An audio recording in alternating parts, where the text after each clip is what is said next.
নমস্কার। ওয়াও! কি দেখলাম! ২০২৪ দাঁড়িয়ে বাংলা সিনেমা নিজেদেরকে চ্যালেঞ্জের মুখে ফেলে দিয়েছে।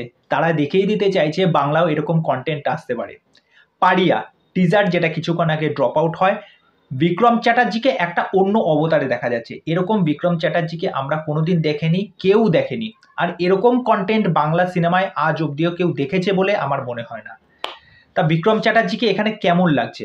মাইন্ড ব্লোয়িং লাগছে। যেভাবে ট্রান্সফরমেশন করেছে, যেরকমভাবে ডায়লগ দিচ্ছে, তার যে মুখ দিয়ে যে কথাবার্তাগুলো বেরোচ্ছে, জাস্ট আলাদা লেভেলের। এবং আরেকটা বিষয় বলে রাখি, আমাদের ভারতীয় সংবিধানে the prevention of cruelty animal acts, যেটা ১৯৬০ সালে লাগু হয়, আর আইপিসি ৪২৮ এবং ২৯ এই ধারা অনুযায়ী যদি কোনো রকম প্রাণীর ওপর, এই বোপ প্রাণী, সেটা বিড়াল, কুকুর, যাই হোক না কেন, যদি কোনো রকম অত্যাচার করা হয় তাহলে কিন্তু সেটা দণ্ডনীয় অপরাধ এবং জেল অবধি হয়ে যেতে পারে। তা এবার চলে আসি টিজারটা কেমন লাগলো। টিজারটা ১ মিনিট ২৪ কি ২৫ সেকেন্ডের টিজার। তথাগত মুখোপাধ্যায় হচ্ছে ডাইরেক্টর। তা এখানে প্রচুর স্টারকাস্ট আমরা দেখতে পাচ্ছি।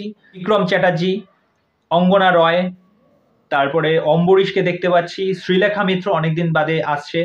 তা প্রচুর স্টারকাস্ট রয়েছে। আর টিজারটা যেরকমভাবে প্রেজেন্ট করা হয়েছে, এখানে যে বোপ প্রাণী যারা আছে, যে কুকুরদের দেখানো হচ্ছে, তা তাদের বিরুদ্ধে যে অন্যায় অবিচার হচ্ছে, তাদেরকে মেরে ফেলা হচ্ছে, তাদেরকে মনে হয় বিক্রি করা হচ্ছে। দেখবেন অন্যান্য দেশে যখন আমরা ফেসবুকে ভিডিওগুলো দেখি, অন্যান্য দেশে তো কুকুরদের কিন্তু মেরে ফেলা হয়, তাদের মাংস খাওয়া হয়। কিন্তু আমাদের দেশে কিন্তু এখনো কিন্তু কুকুরদের সেরকম চোখেই দেখা হয়, তাদেরকে ভালোবাসা হয়, তাদেরকে টেক কেয়ার করা হয়।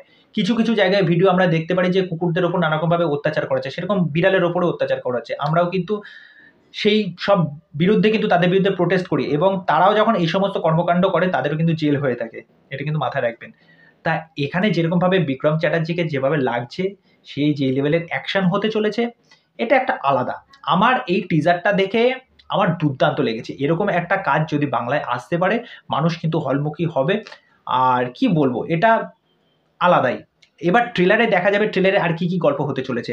অ্যাকশন তো ভরপুর থাকবে। বিক্রম চ্যাটার্জিকে এরকম একটা লুকসে দেখছি, এরকম একটা চ্যালেঞ্জিং একটা পার্ট নিতে চলেছে সে, এটা ভেবে খুব ভালো লাগছে। ওখানে দেখবে একটা নিচে একটা লেখা আছে, বঞ্চিতদের লড়াইয়ের ইতিহাস সবসময় রক্ত দিয়েই লেখা হয়। এটা দারুণ লেগেছে লাইনটা। আর দেখা যাক এরপর ট্রেলার যখন আসবে তখন এটা পুরোপুরি বোঝা যাবে যে গল্পটা কি হতে চলেছে। টিজার দেখে মোটামুটি গল্পটা কিন্তু অনেকটাই কিন্তু বোঝা হয়ে গেছে। আমার মতে আমার যেটা দরকার ছিল যে টিজার, আমার এটা পার্সোনাল ওপিনিয়ন, আমার মনে হয় যে টিজারটা একটুখানি কম করলে হয়তো ভালো হতো, তাহলে ট্রেলার দেখার আরও উৎসাহটা থাকতো। তা যাই হোক, ওভারঅল টিজারটা ব্যাপক ছিল, ঘ্যামা ছিল। তোমাদের কেমন লেগেছে টিজারটা সেটা আমাকে অবশ্যই কমেন্ট করে জানাও। তো চলো, আজকের ভিডিও এখানেই শেষ করছি। সকলে ভালো থাকো, সুস্থ থাকো। আর চ্যানেলে যারা প্রথমবার ভিজিট করতে এসেছো তারা জানোই, আমার চ্যানেলটাকে সাবস্ক্রাইব করে দিয়ে আমার পাশে এইভাবেই থেকো, সাপোর্ট করো। আজকে এখানেই শেষ করছি। নমস্কার।